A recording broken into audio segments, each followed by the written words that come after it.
Hi, I'm Emily Leary. You might know me as blogger and mummy too, and I'm here today with Stacey Solomon as part of the Dr.Oetker Even Better Baking team to share with you some tips and techniques for becoming an even better baker.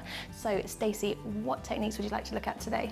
Okay, so I remember once trying to bake my nana a apple tart, and between burning the pastry and completely messing up the filling, it was an absolute disaster, and I've never been back since. I need to learn how to do this. Okay, let's make some really easy mini berry tarts then. So these little tartlets are sweet pastry cases, and then they're filled with a vanilla cream, so no baking for the filling. And then topped with fresh fruit, so really easy, really yummy. So in a big bowl, I've sifted some plain flour and some icing sugar, and then in goes some nice cold cubed butter. In that goes. It's going to be quite a nice rich sweet pastry, so it'll be really tasty. And then rubbing the butter and the flour together, it's almost like tickling. Do you want to try? Yeah. So what you're looking for is it to start to look like breadcrumbs. Oh, okay, I see. Have you tried making pastry at home before? Not since the nana incident. I couldn't get over it. Too much for me. It was a very emotional day. I'm getting right in there. Opportunity to get messy, always fun. Now in goes some beaten egg yolks. How many?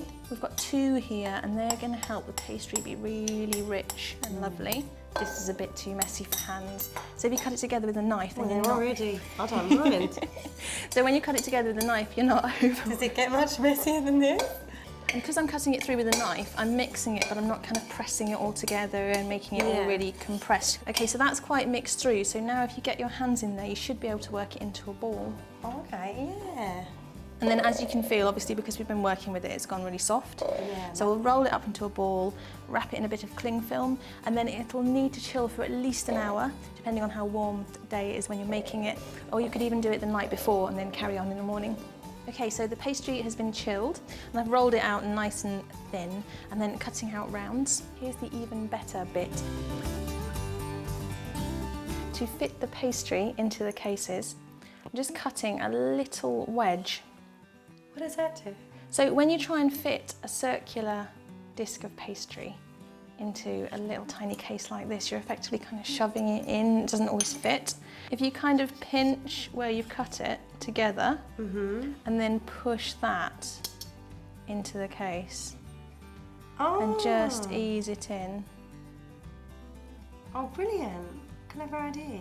We'll do this for all of the cases. Yeah. And then when we bake them, we don't want the pastry to sink or to puff up too much. You know when you get that, so it's kind of, it loses its shape while it's in the oven. So what we're going to do is line them with some little cases and some baking beans. So if you want to grab a couple of those cases. This is another even better bit. So trying to get a piece of baking parchment into something this tiny would be really difficult. So just drop one of these little tiny cases in, like that, and then fill with a few of these clay baking beans.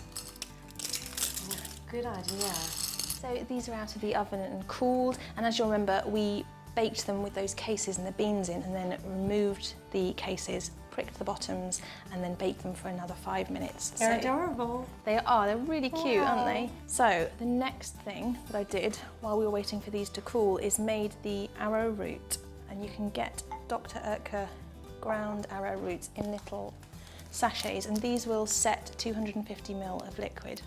So what we've done is mixed it with some cordial, some lovely berry cordial, and you can smell it smells really good. Oh, it does smell good. It looks so good as well. So the next thing that we're going to do is make this lovely vanilla cream filling. So we've got the cream in a nice big bowl here, and I'm going to whisk it until soft peaks. Okay. So this we don't. is the kids' favourite bit, by the way. Yeah, absolutely. And again, a lot of cream disappears before it makes it into the cases. So we don't want to whip this until it's kind of really thick and buttery. We just want it to be kind of really voluptuous, loose kind of peaks.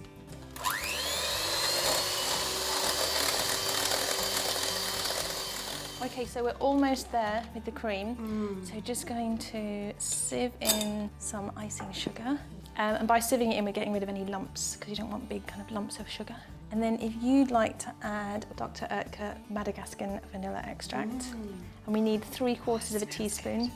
Okie dokie. And it's completely natural, but it's quite strong, so you really don't need much. Smells great.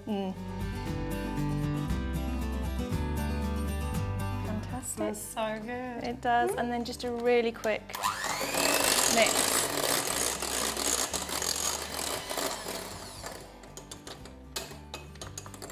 And that's kind of, you can see it's just really softly. texture. It's going to be really easy to pipe. So now we're ready to put the whole tartlet together. We're taking one of these really cute little cases.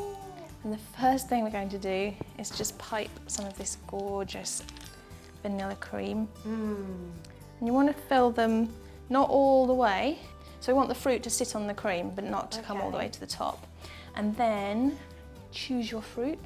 Okay, you go blueberries, I'll go raspberries. And just, yeah, we're basically covering the top. So last step, just covering really generously with the cordial arrowroot mix that we made. And you can see it's really kind of, They look so professional. this holds them together and it also keeps it a little bit fresher so it'll last just a little bit longer. Makes them all shiny.